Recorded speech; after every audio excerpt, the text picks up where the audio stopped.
बिस्मिल्लाहिर्रहमानिर्रहीम। अस्सलाम वालेकुम नाज़रीन, मैं हूं उनसा क्यानियर सर, मेरे साथ मौजूद है जमशेद अंसारी। जमशेद अंसारी साहब, बहुत शुक्रिया आपके टाइम का। सबसे पहले मैं आपसे ये पूछना चाहूँगी कि अगर देखा जाए गुज़श्ता कई सालों से, कई दिहाइयों से अगर देखा जाए तो पाकिस्तान में जितनी भी हुकूमतें आती हैं वो कहती हैं कि भाई अवामी मसाइल को हल कर दिया गया।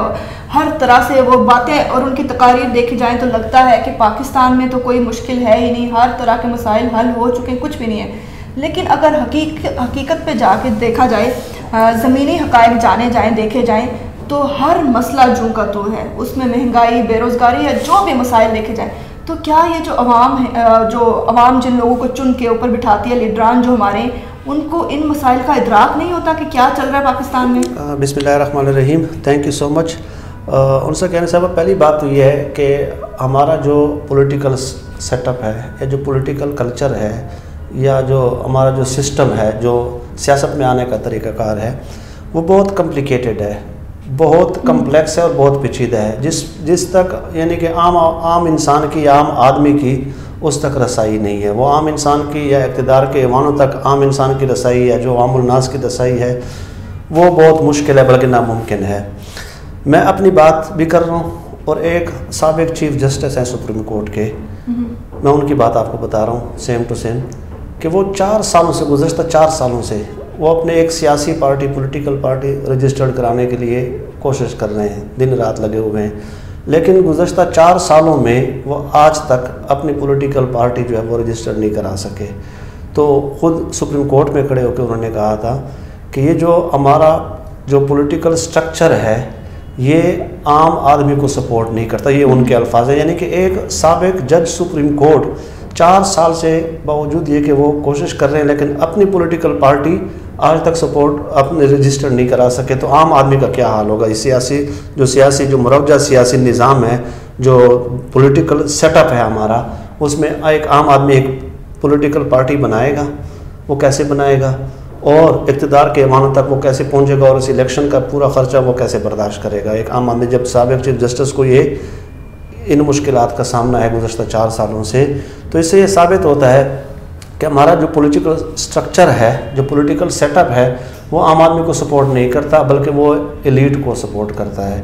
वो एलीट को, उन एलीट्स को जिनका आम आवाम के साथ किसी भी किस्म का, किसी भी सतह पे कोई ताल्लुक़ नहीं होता सिवाय हुक्मरानी के। उनका ताल्लुक़ सिर्फ आवाम के साथ जो है, इन एलीट्स का, वो सिर्फ हुक्मरानी की हद तक है।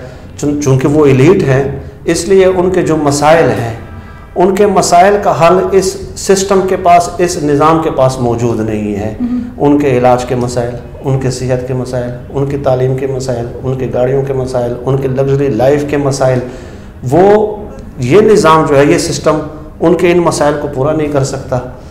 तो लिहाजा वो अपने इन मसाइल का जो हल है वो बाहर की दुनिया से पूरा कर लेते हैं। यानी वो जो उनके मसाइल हैं, जो एलीट के मसाइल हैं, जो अशराफिया के मसाइल हैं, जो एलीट है, जो हमारे ऊपर मुक़्तदर तबका है, वो अपने मसाइल का जो मदावा है, जो इलाज है, वो बाहर की दुनिया से कर लेते हैं। अच्छा, अब दूसरा पॉइंट इसमें, ये जो बात समझने की ज़रूरत है, आपका सवाल बड़ा इंपॉर्टेंट है और बड़ा वैलिड है। जब ये निज़ाम उन एलीट के जो ज़रूरियात हैं, जो उनके मसाइल हैं, उनको पूरा नहीं करता तो ना करे। वो तो यही कहते हैं कि अगर ये निज़ाम हमारे मसाइल को हल नहीं करता और हमारे मसाइल का मदावा, हमारे इलाज का मदावा इस निज़ाम के पास नहीं है तो ना हो। वो बाहर के निज़ाम से, बाहर की दुनिया के निज़ाम से अपने उन मसाइल का जो है वो मदावा कर लेते हैं। तो इसका नुकसान क्या होता है?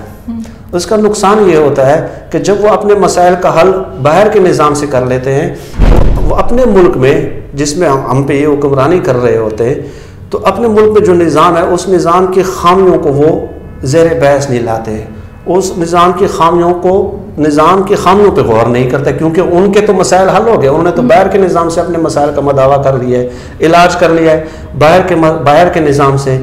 तो वो जब निज़ाम की खामियों पे गौर नहीं करते तो उन्हें इस बात का फिर इदराक नहीं होता, इस बात को समझने से फिर माजूर होते हैं कि निज़ाम क्या होता है, निज़ाम का लोगों के साथ ताल्लुक़ क्या है, निज़ाम के लोगों की ज़िंदगी पे असरात क्या है, निज़ाम कैसे सोशल कंस्ट्रक्ट को, एक समाजी ढांचे को मुतासिर करता है, निज़ाम कैसे लोगों के रवैये और मिजाज की तरबियत करता है, निज़ाम कैसे लोगों के अखलाक की तरबियत करता है, वो इस बात ज़ाहिर है उनका इससे कोई सरवकार ही नहीं है। जब वो इस बात को समझने से भी माजूर हो जाते हैं कि जब तक माशी अदल मौजूद न हो, जब तक माशी अदल न हो, उस समाज के जो मजमूई अखलाक है वो नहीं कर सकते। ये पूरे फ़लसफ़े हैं जो मैं आपको बता रहा हूँ, ये पूरे उस पर फ़लसफ़ा ने जो राइटर्स हैं, जो इंटेलेक्चुअल्स हैं, जो दानिश्वर हैं, उन्होंने बाकायदा अपनी पूरी ज़िंदगी सर्फ की हैं कि जब तक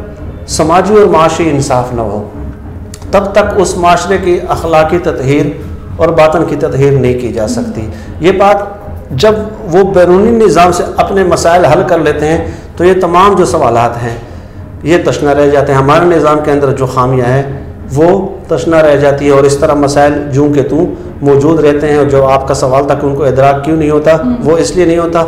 और तीसरी बात यह है उनसा कहने साहबा के हमारी जो सियासत है, जो हमारा इलेक्शन होता है, वो आपने देखा होगा कि ज़ात, बरादरीज़म, चौधरी वडेरा कल्चर, ये और इसके अलावा पैसा है या फिर किसी ताकतवर तबकात की उनको सपोर्ट हासिल है। ये 5-6 फैक्टर्स हैं जहाँ से हमारे सियासतदान निकलते हैं, जिन पे हमारा इलेक्शन रिवॉल्व कर रहा होता है। यानी हमारे जो सियासतदान हैं, यूँ समझ लें कि उमूमन की मैं बात कर रहा हूँ, जनरल की मैं बात कर रहा हूँ, ठीक है। एक्सेप्शन इज़ ऑलवेज, एक्सेप्शन तो हर जगह होती है, लेकिन चूँकि वो ज़ात पात, बरादरीज़म, चौधरी वडेरा कल्चर, पैसा, ये इसके ऊपर वो डिपेंडेंट होते हैं या इसी से वो उनका मनबा होता है, माखुज़ होता है। तो चुनाचे उनका जो रवैया होता है, मिजाज होता है, जो उनका तर्ज फ़िक्र होता है, जो उनका सियासी नज़रिया होता है, जो उनका जो वो सब वही पुराना होता है, वही कदीम होता है।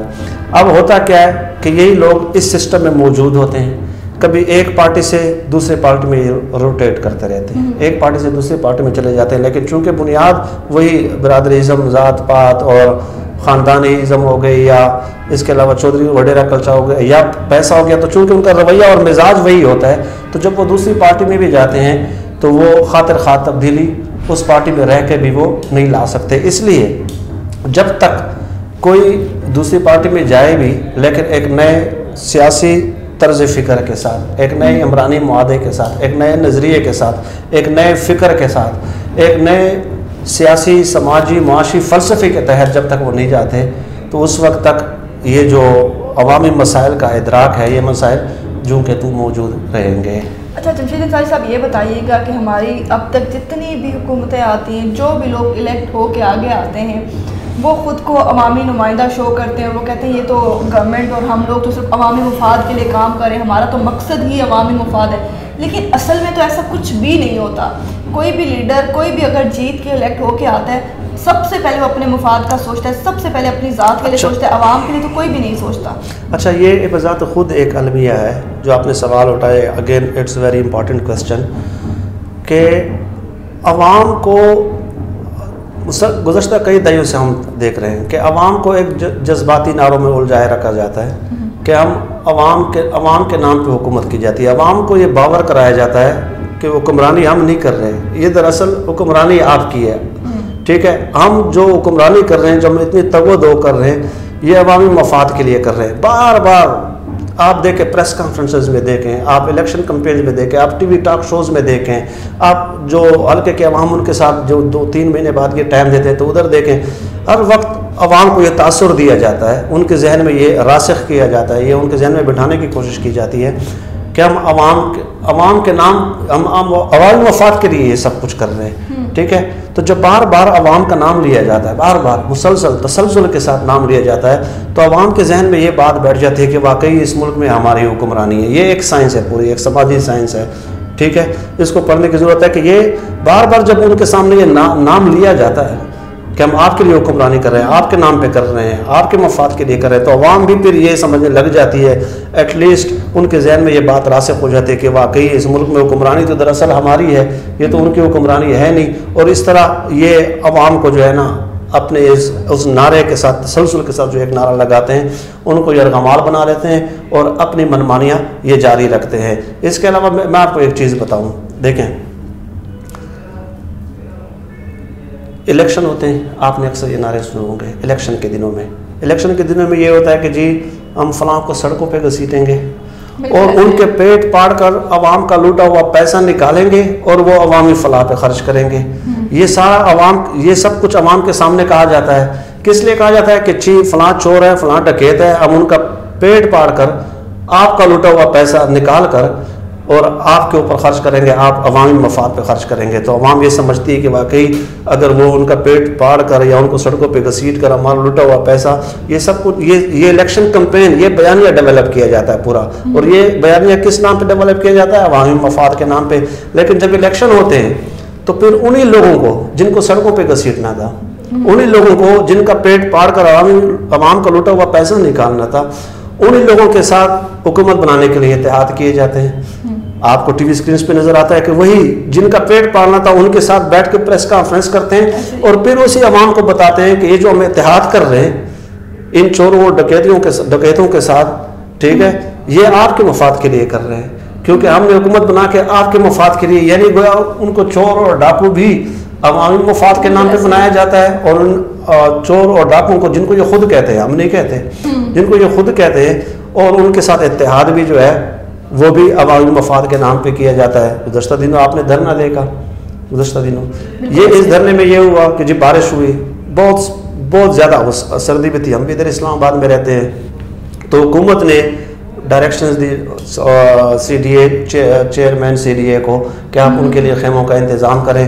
तो एक मुफ्त मौलाना गफूर हैदरी साहब कल आए, उन्होंने कहा कि जी बारिश जो है वो अल्लाह की रहमत है, ठीक है, और हमारे कारकुनों पे अगर पूरी रात उन्होंने सर्दियों में गुजारी है बारिश के नीचे, बगैर खेमों के, बगैर किसी पनाहगाह के, बगैर किसी छत के, तो ये अल्लाह की रहमत है। अब देखें अवाम को किस कदर ये अवामी मफाद के नाम पे अब बारिश को उन्होंने अल्लाह की रहमत कह दिया कि जी।